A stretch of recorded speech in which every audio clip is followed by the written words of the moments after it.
Hello friend, welcome to my YouTube channel. दोस्तों, मैं सुनील कुमार एक बार फिर से स्वागत करता हूं आपका अपने यूट्यूब चैनल पे। दोस्तों, आज हम आपके लिए लेके आए हैं आईटीआई फिटर थ्योरी का एक टॉपिक धातु, जिसमें हम आज पढ़ेंगे धातु के भौतिक एवं यांत्रिक गुण। इस टॉपिक में हम पढ़ेंगे कि भौतिक गुण क्या होते हैं, कौन कौन से गुण भौतिक गुण होते हैं, यांत्रिक गुण कौन से होते हैं। दोस्तों, ये एक बहुत ही इंपॉर्टेंट टॉपिक है। आने वाले हर एग्जाम में इसके बारे में एक या दो क्वेश्चन जरूर पूछा जाता है, इसलिए इस टॉपिक को हम बहुत ही ध्यान से पढ़ेंगे, एक एक चीज़ को बारीकी से देखेंगे। अब दोस्तों, हम बात करेंगे कि धातु क्या होती है, धातु का क्या इस्तेमाल होता है। तो सबसे पहले हम बात करेंगे धातु क्या है। सभी प्रकार की वस्तुओं का निर्माण धातु से किया जाता है। धातुएं दूसरे तत्वों के साथ मिलकर यौगिक बनाती हैं तथा प्रकृति में धातुओं के यौगिक ऐसक के रूप में मिलते हैं। ऐसक से धातुओं को प्राप्त करने के लिए विभिन्न प्रक्रियाएं प्रोसेस जैसे निष्कर्षण, परिष्करण आदि करनी पड़ती हैं, जिससे अशुद्धियाँ एवं धातु अलग अलग हो जाती हैं। इस समय लगभग सभी इंजीनियरिंग उद्योगों में धातुएं मेटल्स का उपयोग किया जाता है। प्रत्येक धातु के अपने अपने गुण धर्म होते हैं, मतलब हर धातु के अलग अलग गुण होते हैं। अब हर धातु के अलग अलग गुण धर्म क्या होते हैं, इन सभी की जानकारी हम इस टॉपिक में हासिल करेंगे। दोस्तों, अगर आपने अभी तक हमारे चैनल को सब्सक्राइब नहीं किया है तो प्लीज़ हमारे चैनल को सब्सक्राइब कर लीजिए, बेल आइकन को हिट कर लीजिए, जिससे कि आपको आने वाले हर वीडियो का नोटिफिकेशन मिलता रहे। दोस्तों, अगर वीडियो अच्छा लगे तो वीडियो को लाइक कीजिए, अपने दोस्तों के साथ शेयर कीजिए, जिससे कि उनको भी वीडियो का लाभ प्राप्त हो सके। अब दोस्तों, हम बात करेंगे धातुओं के भौतिक गुण और यांत्रिक गुण। तो यांत्रिक गुण की हम बात करते हैं। कभी कभी हम धातु के जो यांत्रिक गुण हैं उनको विभिन्न परिस्थितियों में बदल देते हैं, जिससे कि हमें आवश्यकता अनुसार अधिक लाभ प्राप्त होते हैं। उन सभी के बारे में हम चर्चा करेंगे। धातु के भौतिक गुण वह गुण होते हैं जिनका पता हम मात्र छूने से या आँखों से देख के लगा सकते हैं। वे गुण भौतिक गुण कहलाते हैं। इन गुणों को बदला नहीं जा सकता है। धातु के भौतिक गुणों को बदला नहीं जा सकता है। इसमें सबसे पहले नंबर पे हम पढ़ते हैं रंग। प्रत्येक धातु का अपना एक विशिष्ट रंग होता है। इस रंग के कारण ही इसे आसानी से पहचाना जा सकता है। मतलब प्रत्येक धातु होती हैं जो उनका अलग अलग रंग होता है, उस रंग के कारण धातु को हम आसानी से पहचान लेते हैं। जैसे कि अगर कोई पीले रंग की धातु है तो हम उसको अधिकतर पीतल या सोने के नाम से जानते हैं। देख के हम पता लगा सकते हैं कि पीतल क्या है और सोना क्या है, मतलब अधिकतर केस में हम देख के पता लगा लेते हैं। जबकि अगर किसी धातु का लाल रंग दिखता है तो हम उसको तांबा समझते हैं।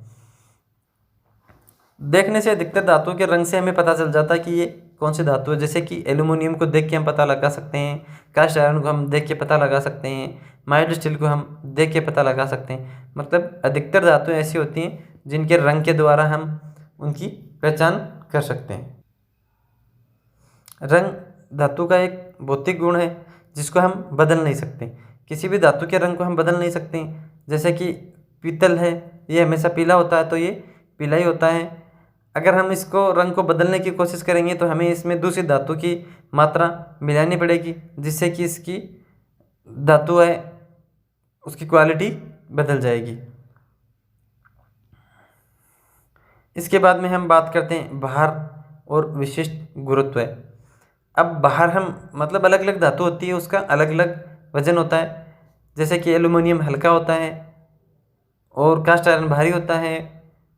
इस प्रकार से हम बात करेंगे। अब बात करेंगे कि भार कहते किसे, मतलब किसी वस्तु को पृथ्वी जिस बल से अपनी ओर आकर्षित करती है, अपनी ओर खींचती है, उसको हम क्या कहते हैं, भार कहते हैं। अतः जिस बल से पृथ्वी किसी वस्तु को अपने केंद्र की ओर खींचती है, उस वस्तु का उसको उससे ही क्या कहते हैं, उस वस्तु का बाहर कहते हैं। मतलब इस वस्तु में 5 kg हैं या 5 न्यूटन है, 5 टन है, इस प्रकार से अलग अलग हम बार का पता लगाते हैं। उसके बाद में दोस्तों हम आगे बात करेंगे धातु के भौतिक गुण, संरचना की, स्ट्रक्चर, मतलब पर अलग अलग धातु है उसकी संरचना कैसे होती है। प्रत्येक धातु की संरचना अलग अलग होती है। धातु के टूटे टुकड़े को देखकर उसकी संरचना की पहचान कर सकते हैं। मतलब हम धातु के एक टुकड़े को तोड़ लेते हैं तो जो उसकी आंतरिक संरचना है उसको हम देख सकते हैं। उसको देख के हम पता लगा सकते हैं कि कौन सी धातु है। जैसे कि कास्ट आयरन की संरचना होती है, उसके मोटे ग्रेन्स होते हैं। एल्युमिनियम की क्रिस्टल होती है। और अगर माइल्ड स्टील की बात करेंगे तो उसके कण बारीक होते हैं कास्ट आयरन की तुलना में। तो इस प्रकार हम धातु की संरचना देख के हम ये पता लगा सकते हैं कि ये कौन सी धातु ये हैं। इसके बाद में हम दोस्तों चित्र के द्वारा आपको धातु की संरचना भी दिखाने वाले हैं। एक ही चित्र में 2 अलग अलग धातु के हम आपको संरचना दिखाएंगे जो कि आप चित्र के द्वारा देख सकते हैं। इसके बाद में दोस्तों हम आगे दूसरे गुण की बात करेंगे, चालकता। आपको दोस्तों पता होगा कि चालकता किसे कहते हैं, फिर भी मैं एक बार बता देता हूँ। धातु का वह गुण जिसके कारण वह ऊष्मा तथा विद्युत को अपने अंदर एक सिरे से दूसरे सिरे तक जाने देती है, उसको हम चालकता या कंडक्टिविटी कहलाता है, या उसको हम कहते हैं। मतलब समझे, धातु की चालकता किसे कहते हैं। चालकता वह गुण होता है कि धातु के एक कॉर्नर से दूसरे कॉर्नर तक ऊष्मा और विद्युत को अपने अंदर से गुजार सके, उस गुण को हम क्या कहते हैं, चालकता कहते हैं। सभी धातुएं ऊष्मा तथा विद्युत की सुचालक होती हैं।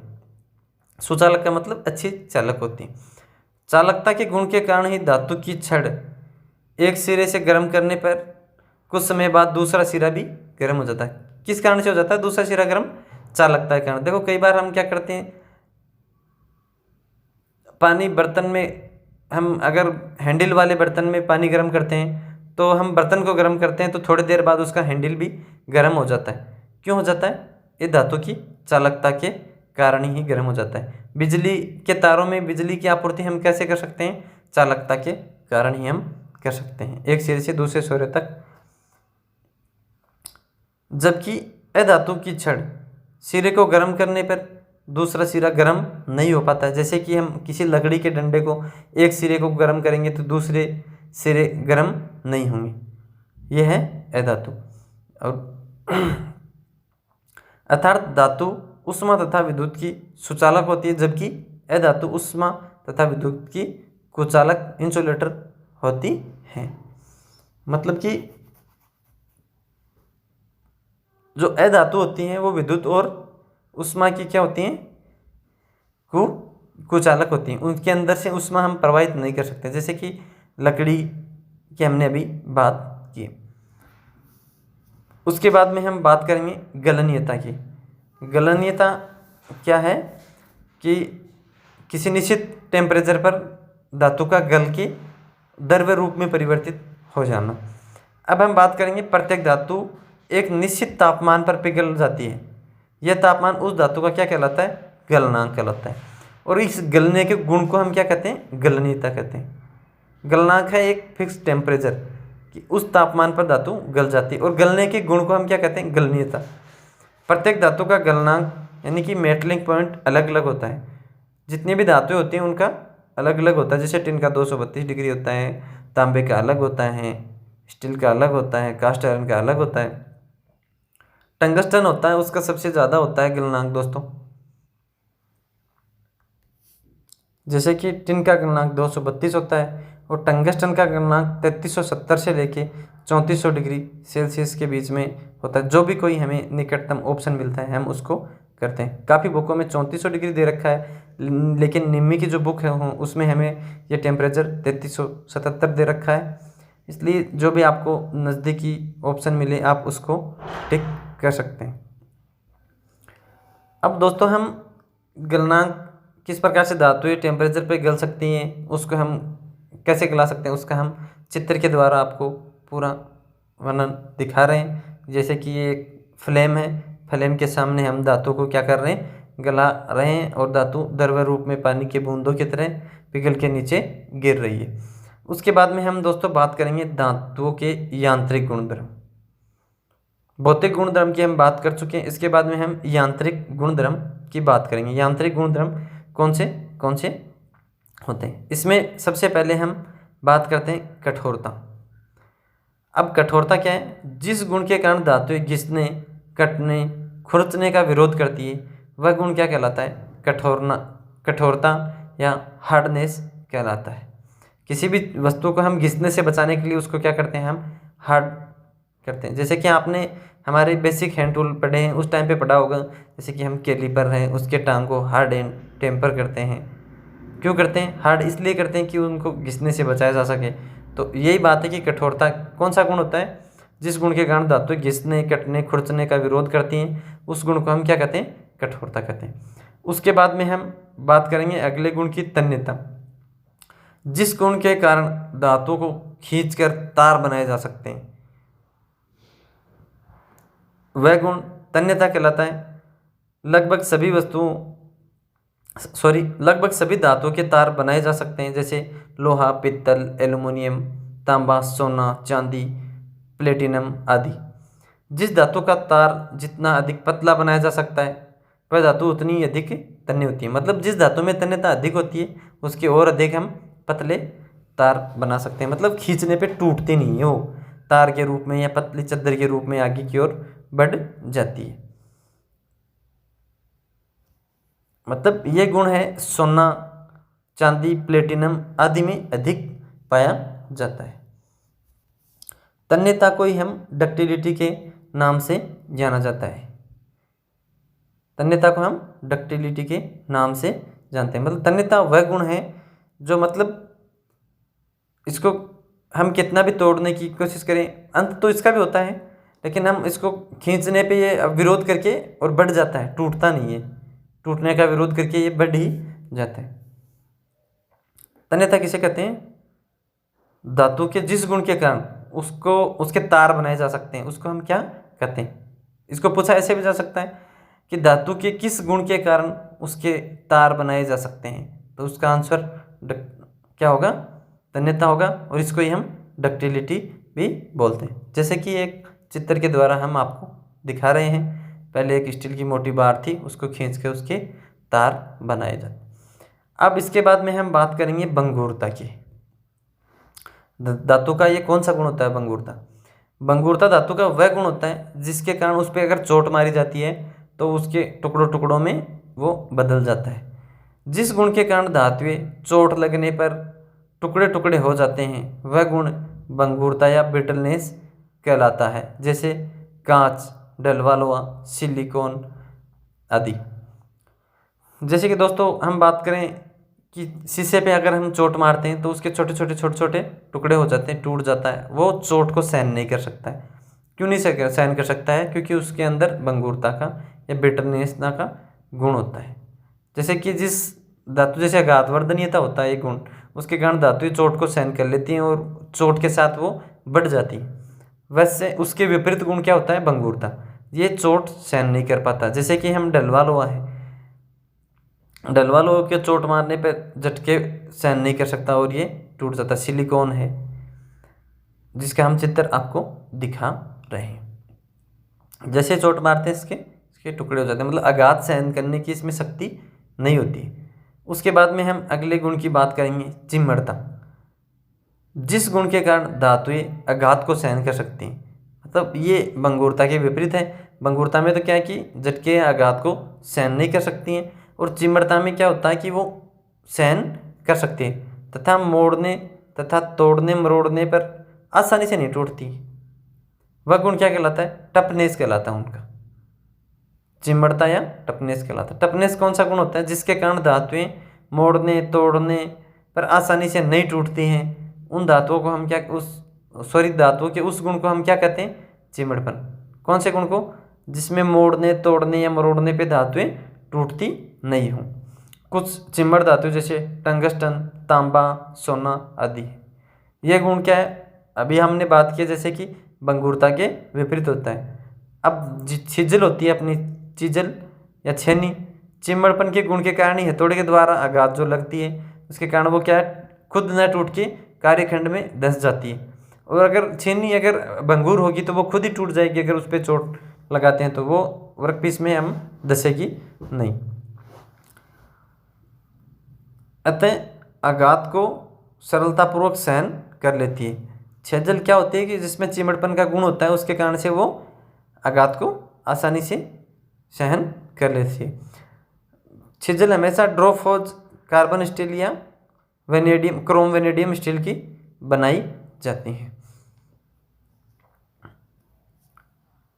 चिमड़ता के गुण का हम आपको एक चित्र जो कि दिखा रहे हैं। उसके बाद में हम बात करते हैं प्रत्यास्थता। प्रत्यास्थता क्या है?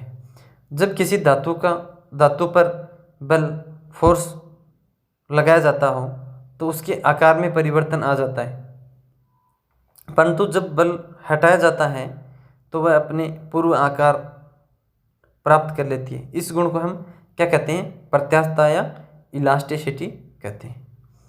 देखो, अपने पास जो स्प्रिंग होती है, स्प्रिंग को हम क्या करते हैं, उस पर बल लगाते हैं। बल लगाते स्प्रिंग की आकार में क्या हो जाती है? वृद्धि हो जाती है। और जैसे हम बल हटाते हैं तो वापस स्प्रिंग अपने आकार में आ जाती है। तो हम ऐसे भी कह सकते हैं कि धातु के किस गुण के कारण उसके स्प्रिंग बनाए जाते हैं। तो इसका आंसर हम दे सकते हैं कि धातु के प्रत्यास्थता या इलास्टिसिटी गुण के कारण हम उनके स्प्रिंग बना सकते हैं। इसका चित्र भी हम दोस्तों हम आपको दिखाएंगे। जब किसी धातु पे, मतलब प्रत्यास्थता गुण क्या है, तो किसी भी धातु पे जब बल लगाया जाता है, ये नहीं है कि स्प्रिंग में प्रत्यास्थता का गुण होता है।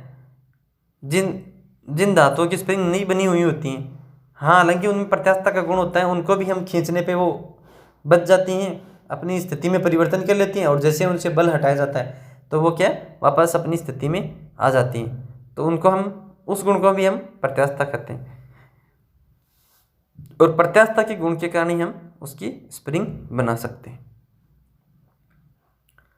दोस्तों, अगर वीडियो अच्छा लगे तो अपने दोस्तों के साथ शेयर कीजिए, चैनल को सब्सक्राइब कीजिए, वीडियो को लाइक कीजिए, जिससे कि आपको आने वाले हर वीडियो का नोटिफिकेशन मिलता रहेगा। दोस्तों, हमारे चैनल को सब्सक्राइब कीजिए, अपने दोस्तों के साथ शेयर करके उनसे भी सब्सक्राइब कीजिए। जैसे जैसे हमारे सब्सक्राइब बढ़ेंगे, हमारा मोटिवेशन बढ़ेगा, हम आपके लिए अच्छे अच्छे वीडियो लेके आएंगे जो कि आपके लिए आने वाली हर एग्ज़ाम के लिए लाभदायक सिद्ध होंगे। दोस्तों, प्रत्यास्थता का आप चित्र देख सकते हैं। एक्स, वाई, जेड कोई भी जो स्प्रिंग हो, वो स्प्रिंग क्या होती हैं? प्रत्यास्थता के गुण के कारण ही बनाई जाती है। अब हम अगले गुण की बात करेंगे, सुगठितता। अब बात करेंगे कि सुगठितता क्या होती है। धातु में प्रत्यास्थता या इलास्टिसिटी गुण एक सीमा तक रहता है। मतलब प्रत्यास्थता का जो गुण होता है वो एक सीमा तक रहता है। यदि इस सीमा से अधिक विरूपित किया जाए तो बल हटाने पे धातु अपनी पूर्व अवस्था में नहीं आ पाती है। मतलब कि जैसे स्प्रिंग है, स्प्रिंग को हम खींचते जाएंगे तो वो उसकी कुछ एक निश्चित लिमिट होती है। उस लिमिट में तो वो अपने आकार में वृद्धि करती रहती है, उसके बाद में अब वापस अपने आकार में आ जाती है। लेकिन उसकी हम लिमिट से ज़्यादा अगर उसको खींचते हैं, उसके बाद उसको हम वापस छोड़ते हैं तो वो अपनी पूर्व अवस्था में नहीं आ पाती है, तथा अब हमेशा के लिए अपने आकार में परिवर्तन कर लेती है और उसी आकार को अपना लेती है। धातु के इस गुण को हम सुगठितता कहते हैं, प्लास्टिसिटी कहते हैं। इसी गुण के कारण हम धातु के चादर बना सकते हैं, विभिन्न प्रकार के बर्तन में बदल सकते हैं। धातु के चादर के जो बर्तन बनाए जाते हैं वो सुगठितता के कारण बनाए जाते हैं। अगर प्रत्यास्थता का गुण हो तो हम उनको आकार देने के बाद में वो अपने पूर्व आकार में आ जाते हैं। तो मतलब प्रत्यास्थता सीमा का जहाँ अंत हो जाता है, इलास्टिसिटी का जहाँ अंत हो जाता है, उसके बाद में वस्तु अपने आकार में परिवर्तन कर लेती है, स्थायी परिवर्तन कर लेती है, उसको हम क्या कहते हैं? सुगठितता कहते हैं। अब अगले पॉइंट की हम बात करेंगे दृढ़ता। जिस गुण के कारण धातुएं खींचने तथा दबाव पड़ने पर टूटती नहीं है उस गुण को हम क्या कहते हैं? टेंसिटी या दृढ़ता कहते हैं। अब अगले गुण के बारे में हम बात करेंगे आघात वर्धनीयता। आघात वर्धनीयता धातु का वह गुण होता है जिसमें हम क्या करते हैं? धातु पे चोट मार के उसको हम बढ़ा सकते हैं, उसके साइज में परिवर्तन कर सकते हैं, रोलिंग कर सकते हैं। जिस गुण के कारण धातुएं चोट पड़ने या रोलिंग करने पर फैलती हैं वह गुण क्या कहलाता है? आघात वर्धनीयता कहलाता है। इसी गुण का उपयोग कर धातुएं कैबिनेट, चादर आदि में बदला जा सकता है। सोने में सबसे ज़्यादा आघात वर्धनीयता का गुण होता है। दोस्तों, हमारे चैनल को सब्सक्राइब कीजिए, अपने दोस्तों के साथ शेयर कीजिए, जिससे कि आपको आने वाले हर वीडियो का नोटिफिकेशन मिलता रहेगा। दोस्तों, UPMRC की एग्ज़ाम बहुत ही नज़दीक है। उसकी तैयारी के लिए आप हमारे प्लेलिस्ट को पढ़ सकते हैं। दोस्तों, हम आने वाले और भी इम्पोर्टेंट वीडियो लेके आएंगे। वीडियो को अंत तक देखने के लिए धन्यवाद। हमारे साथ जुड़े रहने के लिए आपका एक बार फिर से धन्यवाद।